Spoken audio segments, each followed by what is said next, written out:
Hello guys, आज हम बात करने वाले हैं इंडियन कॉन्स्टिट्यूशन के इम्पोर्टेंट फीचर्स के बारे में। इंडियन कॉन्स्टिट्यूशन सिर्फ लॉज का बुक नहीं है, बल्कि ये डेमोक्रेसी की बैकबोन है। चलिए बिना टाइम वेस्ट किए पॉइंट वाइज फीचर समझते हैं।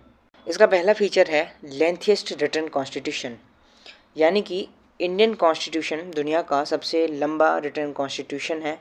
इसमें आर्टिकल्स, स्केड्यूल्स और पार्ट्स को डिटेल में लिखा गया है, क्योंकि इंडिया एक डाइवर्स कंट्री है।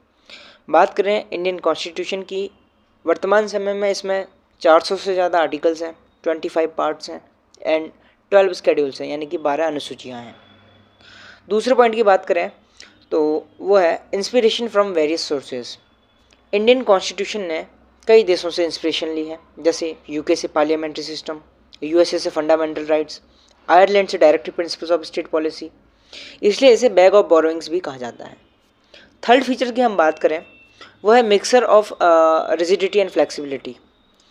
इंडियन कॉन्स्टिट्यूशन ना ज़्यादा रिजिड है ना ज़्यादा फ्लेक्सिबल, यानी कि इसके कुछ अमेंडमेंट्स इजी होते हैं और कुछ अमेंडमेंट्स के लिए हमें ना स्पेशल मेजोरिटी की ज़रूरत होती है, स्पेशल प्रोसीजर चाहिए, जिससे कॉन्स्टिट्यूशन स्टेबल और डायनामिक बना रहता है। चौथे पॉइंट की बात करें तो वो है federal system with unitary bias. India federal country है, लेकिन सेंटर ज़्यादा पावरफुल है। इमरजेंसी के time India almost unitary state बन जाता है, इसलिए इसे federal system with unitary wise कहते हैं। पांचवें पॉइंट की बात करें तो वो है parliamentary form of government. India में पार्लियामेंट्री फॉर्म ऑफ गवर्नमेंट है। रियल पावर प्राइम मिनिस्टर के पास होती है, और पार्लियामेंट्री फॉर्म ऑफ गवर्नमेंट में एग्जीक्यूटिव जो होती है वो लेजिस्लेचर के लिए रिस्पॉन्सिबल होती है, यानी कि कलेक्टिव रिस्पॉन्सिबिलिटी इसका एक फीचर है। अगले फीचर की हम बात करें तो वो है फंडामेंटल राइट्स। Indian constitution